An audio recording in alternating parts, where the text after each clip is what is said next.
So you can get multiple citations, and then if you don't show up at court, it becomes a warrant, which then puts a warrant out for you to be arrested. In most of those cases, again, a citation can be given. I mean, we have individuals who have citations, 200 citations, and they've got the fines that come with it. In most cases, as they go into court systems, they're not interested in trying to gain the fines from that individual because they know the individual doesn't have money. It's a pivot point to be able to say, look, we need for you to be able to get into services. So there's some diversion programs, in particular for low level crimes like trespassing and whatnot, to help try to get somebody into a service or into homes or into shelters. But yeah, I mean, if it goes for a long time or there's a stack of warrants, they may end up going into jail.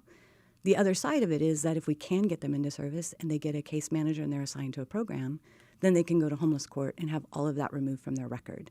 So there are mechanisms on the other side to ensure that that person isn't stuck with a whole stack up of fines they're never going to be able to pay and a whole, backlog of citations or warrants that really are not going to move them into a position that they really need to be in. So it's looking at one aspect of an entire process and saying, citations don't make sense. They absolutely don't, in the sense that if you were going to make everybody pay for them and if you were going to put everybody in jail because of them.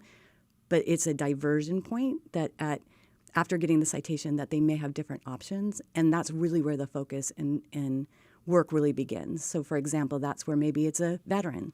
Great, let's get the veteran services involved and hopefully get them housed or get them into services that they need there.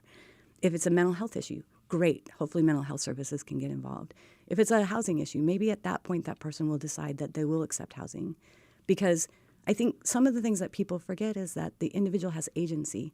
And so if they don't want to talk to an outreach worker, or they don't want to accept help, they don't have to. And so I think from a law enforcement standpoint, their perspective is this might compel somebody into something, and then it becomes our responsibility on the other side of the system, so veteran services, mental health, homeless services, to really work our end of it to help that person realize that being on the street is not necessary and we really can help you.